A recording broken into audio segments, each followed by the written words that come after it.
66 ward మాజీ corporator మరియు నేను విశాఖ తెలుగుదేశం పార్టీ పార్లమెంటరీ ఉపాధ్యక్షుడిగా పనిచేస్తున్నాను. నా పేరు మహమ్మద్ రఫీ. నేను నందమూరి తారక రామారావు గారు పార్టీ పెట్టిన దగ్గర నుండి క్రియాశీల కార్యకర్త నుండి అనేక పదవులు అనుభవిస్తూ ఇప్పటికీ పార్టీలోని కూడా 3 సార్లు కార్పొరేటర్గా నేను కంటెస్ట్ చేయడం జరిగింది. తెలుగుదేశం పార్టీ ఎప్పుడు కూడా బడుగు బలహీన మైనార్టీ వర్గాలు అభ్యున్నతి గురించి పాటుపడే పార్టీ. ఆ పార్టీలో పనిచేయడం నేను నా అదృష్టంగా భావిస్తున్నాను.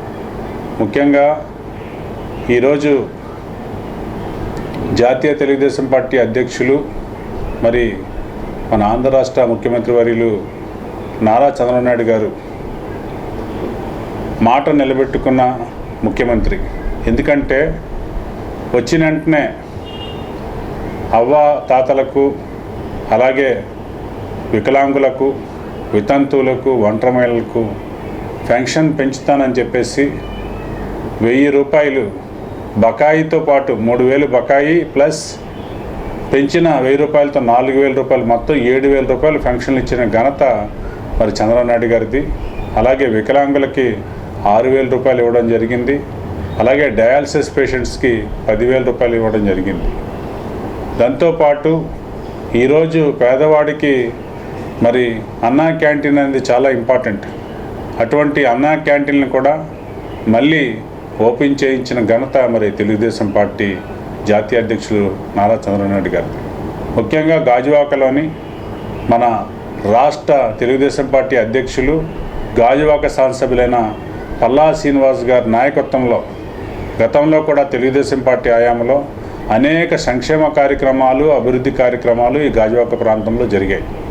అలాగే ఇప్పుడు కూడా అభివృద్ధి, సంక్షేమం పల్లా శ్రీనివాస్ గారి నాయకత్వంలో గాజువాకలో పరుగులు తీస్తుందని చెప్పి మేము అందరం కూడా ఆశాభావం వ్యక్తం చేస్తున్నాం. తప్పకుండా జరుగుతుందని. అలాగే మెగా డిఎస్సి బాబు గారు వచ్చిన వెంటనే మొదటి సంతకం మెగా డిఎస్సి మీద పెట్టడం నిరుద్యోగ యువతకి ఒక ఊరట కలిగించింది. ఎందుకంటే అంత పెద్ద జాబ్ మేళా పెట్టినందుకు ముఖ్యంగా మెగా డిఎస్సి పెట్టడమే మేము కూడా అదృష్టంగా భావిస్తున్నాం. దాంతోపాటు ఈరోజు ఉచిత ఇసుక ఏదైతే పేదవాడికి రోజు పని ఉండాలి, అలాగే గృహ నిర్మాణదారులు ఇబ్బంది పడకూడదు అన్నది ఈరోజు పేదవాడి చేతిలో కూడా డబ్బులు లేకుండా పోయి, ఎందుకంటే వాళ్ళకి పనులు లేవు. అందుకే ఉచిత ఇసుక విధానం తీసుకొచ్చారు. ఆ ఉచిత ఇసుక విధానంలో ఈరోజు కార్మికులందరికీ కూడా మంచి పని ఉంటుంది. భవన యజమానులు కూడా చాలా సంతోషం వ్యక్తం చేస్తున్నారు.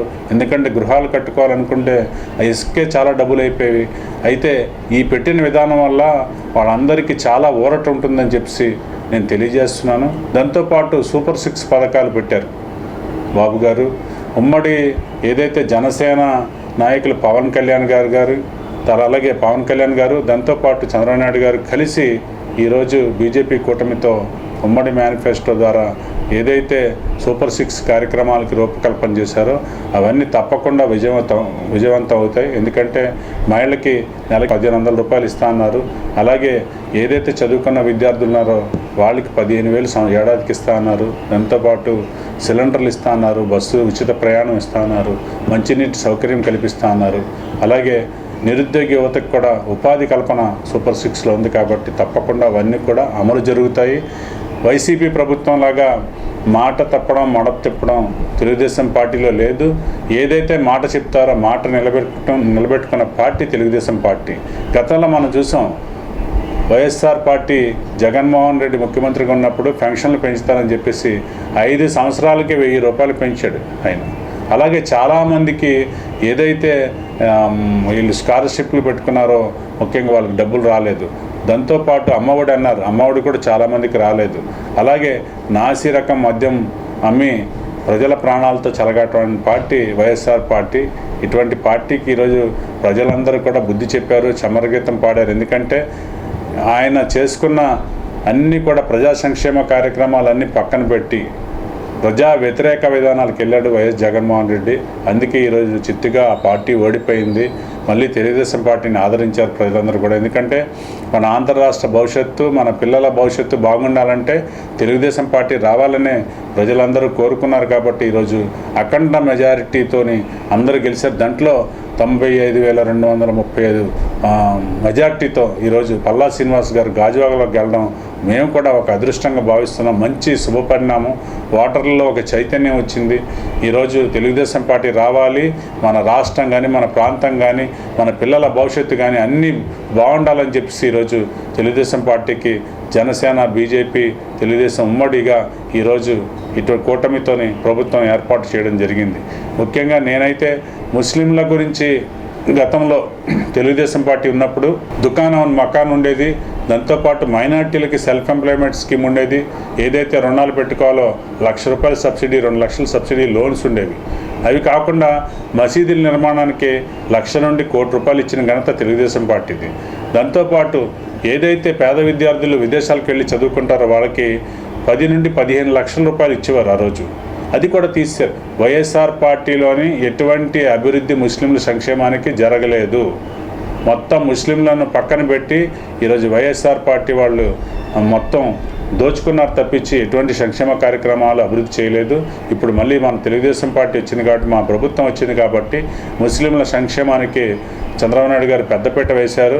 రాబోయే రోజుల్లో అన్ని రకాల కార్యక్రమాలు కూడా ముస్లింలకు ఏదైతే వక్ఫ్ బోర్డు నిధులు ఉన్నాయో మసీదుల నిర్మాణానికి అవి చేపడతారు. దాంతోపాటు ఏవైతే ముస్లిం మైనార్టీ పేద విద్యార్థులు ఉన్నారో వాళ్ళందరికీ కూడా చదువుకున్న వారికి సెల్ఫ్ ఎంప్లాయ్మెంట్ స్కీమ్ కింద మైనార్టీ ఫైనాన్స్ కార్పొరేషన్ కూడా మళ్ళీ నిధులు వస్తాయన్న ఆశాభావం ఉంది. దాంతోపాటు మౌలానాలకి, మౌజన్లకు కూడా మసీదులో పనిచేసే వాళ్ళకి జీతాలు సక్రమం పడతాయి. అలాగే రంజాన్ తోఫా కూడా ఇస్తారు. రాబోయే రోజులు అనేక ముస్లింల సంక్షేమ కార్యక్రమాలు, అభివృద్ధి కార్యక్రమాలకి పెద్దపీట తెలుగుదేశం పార్టీ వేస్తుందని చెప్పి నేను మీ అందరికీ తెలియజేస్తూ, రాబోయే రోజుల్లో కూడా మీరు తెలుగుదేశం పార్టీతోనే ఉండాలి. ఈ పార్టీ ఆంధ్ర రాష్ట్రాన్ని అభివృద్ధి పథంలో తీసుకెళ్తుంది. ముఖ్యంగా మన విశాఖపట్నంలోని ఐటీ కానీ అలాగే ఇండస్ట్రీస్ కానీ వచ్చి నిరుద్యోగ యువతకి ఉపాధి దొరుకుతుందని చెప్పేసి నేను తెలియజేస్తున్నాను. వైఎస్ఆర్ పార్టీ వాళ్ళు కేవలం కుట్రపూరిత రాజకీయం అన్నమాట వాళ్ళది. ఈరోజు ప్రజలందరూ గమనించారు కదా, తెలుగుదేశం పార్టీ వచ్చిన తర్వాత ₹3,000, గతంలో కూడా ₹1,000, ₹2,000 చేసిన ఘనత మరి తెలుగుదేశం పార్టీది. 2,000ది 3,000 చేస్తానని వైఎస్ఆర్ పార్టీ చెప్పారు. ఎన్ని సంవత్సరాలు పెంచారండి మీరు? 5 సంవత్సరాలు పెంచారు. ఎంత ఇబ్బంది పడ్డారండి వాళ్ళందరూ కూడాను. ఈరోజు పార్టీ వచ్చిన వెంటనే బకాయి కూడా ఏ రోజైతే వాగ్దానం చేశారో ఆ రోజు 3,000 బకాయి కూడా నెలకు 1,000 చొప్పున 3,000 ప్లస్ 4,000 కలిపి 7,000 ఇవ్వడం జరిగిందండి. ప్రతి నెల కూడా ₹4,000 పెన్షన్ ఏదైతే వృద్ధాప్యం అలాగే వితంతువులు, ఒంటరి మహిళలు వాళ్ళకి తప్పకుండా అందుతుంది. దాంట్లో ఎటువంటి ఆలోచన లేదు. వీళ్ళు కేవలం కావాలని మభ్యపెట్టి ఈరోజు మన రాష్ట్రాన్ని అప్పుల వలయంలో కూరుకుపోయి ఉంది. ఈరోజు ఆర్థిక వ్యవస్థని పూర్తిగా చిన్నాభిన్నం చేసిన వ్యక్తి జగన్మోహన్ రెడ్డి. ఎక్కడెక్కడి నుండి అప్పులు తీసుకొచ్చి అన్నీ తాకట్టు పెట్టి ఈరోజు జగన్మోహన్ రెడ్డి ఈరోజు మన ఆంధ్ర రాష్ట్రాన్ని అప్పుల బారిలో పడేశారు ఆయన. ముఖ్యంగా ఇన్ని అప్పులు ఉన్నాయి కాబట్టి ఇవన్నీ కూడా మా బాబు గారు కూడా ఏ విజన్తో ఆయన ఎటువంటి సంపదను సృష్టించడం తెలుసు బాబు గారికి. తప్పకుండా సంపద సృష్టించి దాంతోపాటు సంక్షేమం, అభివృద్ధి పరుగులు తీసే విధంగా చంద్రబాబు నాయుడు గారు ప్రయత్నం చేస్తారు. పవన్ కళ్యాణ్ గారి సాయం తీసుకొని తప్పకుండా అభివృద్ధి పదం నడుస్తుంది. ఈరోజు కేంద్రంలో కూడా మరి చంద్రబాబు నాయుడు గారిది కీలకమైన రోలు.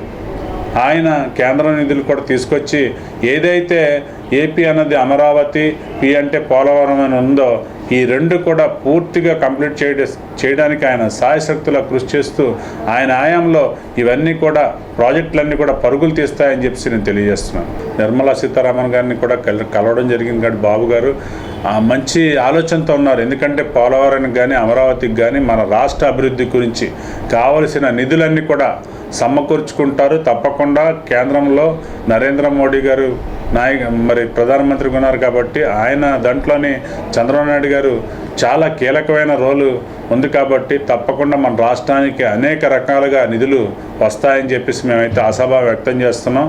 ఎందుకంటే ఆయన ఆలోచన అదే కదా, మన రాష్ట్రాన్ని అభివృద్ధి జరపాలి, కుంటుపడిన ఆంధ్ర రాష్ట్రాన్ని పరుగులు తీయించాలి. ఈ రాష్ట్రాన్నే మరి భారతదేశంలోనే కాదు ప్రపంచంలోనే ఈ రాష్ట్రం ఒక చరిత్ర మంచి రాష్ట్రంగా తీర్చిదిద్దాలనే ఆశయం ఆకాంక్ష ఆయనకున్నాయి కాబట్టి తప్పకుండా అవన్నీ జరుగుతాయని చెప్పి మేమైతే ఆశాభావం వ్యక్తం చేస్తున్నాం. జరుగుతాయి కూడా. కేంద్రంలో కూడా ఆంధ్ర రాష్ట్రానికి మంచి బడ్జెట్ వస్తుందని చెప్పి మేము తెలియజేస్తున్నాం. ఇసుక లేకపోవడం వల్లే ఈరోజు చాలామంది కూలీలు పని లేక ఇబ్బంది పడుతూ ఉన్నారు.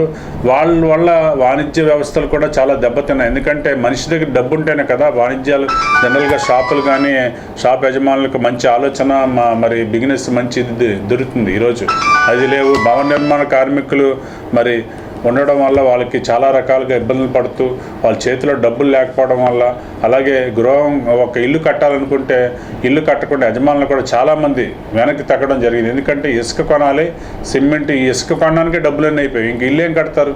అటువంటి పరిస్థితుల్లో ఈరోజు ప్రజలందరూ ఉండడం జరిగింది. దాన్ని అనుగుణంగా ఆలోచన తీసుకుని చంద్రబాబు నాయుడు గారు ఈరోజు ఉచిత ఇసుక విధానం తీసుకొచ్చారు. దీనివల్ల చాలామందికి లబ్ధి చేకూరుతుంది. ఏదైతే వినియోగదారులు ఉన్నారో వాళ్ళకి లబ్ధి చేకూరుతుంది, పనిచేసే వారికి చేతి నిండా పని ఉంటుంది. ఎందుకంటే మీ అందరికీ తెలుసు, ఒక ఇసుక బిల్డింగ్ కడితే ప్లంబింగ్ దగ్గర నుండి కార్పెంటర్ వర్క్స్ కానీ, అలాగే ఎలక్ట్రికల్ కానీ, దాంతోపాటు మ్యాషనరీ వర్క్స్ కానీ, టైల్స్ వర్కర్స్ కానీ, పెయింటింగ్ వర్క్స్ కానీ, ఇలాగే చాలామందికి ఉపాధి దొరుకుతుంది కదా.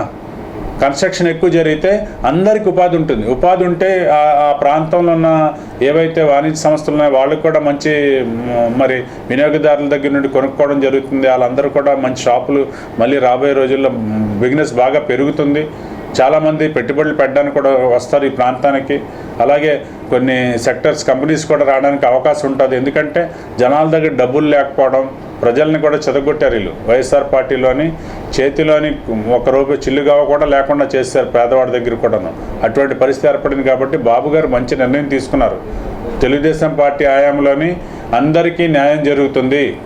ఎందుకంటే ఈ పార్టీయే పేదవాడి గురించి పుట్టిన పార్టీ. తప్పకుండా ఈ పార్టీలోని అందరికీ న్యాయం జరుగుతుందని చెప్పి నేను తెలియజేస్తున్నాను. కూటమితోని జనసేన, బీజేపీ నాయకులను కలుపుకొని తెలుగుదేశం పార్టీలో నేనున్నాను కాబట్టి మేమందరం కూడా మాకున్న వార్డు పరిధిలో ఉన్నటువంటి కార్యకర్తలు, నాయకులు, తెలుగు మహిళలు, అలాగే జనసేన నాయకులు, కార్యకర్తలు, బీజేపీ నాయకులు, కార్యకర్తలు, అభిమానులు, తెలుగుదేశం సైనికులు, అలాగే ఎవరైతే వీరమహిళలు, వీళ్ళందరూ కూడా మొత్తం అందరూ కూడా కలిసికట్టుగా ఈ వార్డులు సమిష్టిగా కృషి చేసాం. వార్డులోని మెజార్టీ కూడా తీసుకొచ్చాం ఈరోజు పల్లా శ్రీనివాస్ గారికి. ముఖ్యంగా మేమందరం ఒకటే, ఇక్కడ మేమందరం ఒకే కుటుంబంగా భావించుకుంటూ ముందుకెళ్తాం. ఎందుకంటే మాకు వేరే వర్గాలు అయితే లేవు. మేమందరం కలిసికట్టుగా ఈ యొక్క ప్రాంతంలో తెలుగుదేశం పార్టీ తాలూకా సంక్షేమం కానీ, అభివృద్ధి కానీ అన్నీ కూడా పరుగులు తీస్తాం. తప్పకుండా ఇక్కడ అభివృద్ధి కార్యక్రమాలు బాగా జరుగుతాయి, సంక్షేమ కార్యక్రమాలు బాగా జరుగుతాయి. అలాగే ఇప్పుడే మేము ఒక అవగాహన సదస్సు,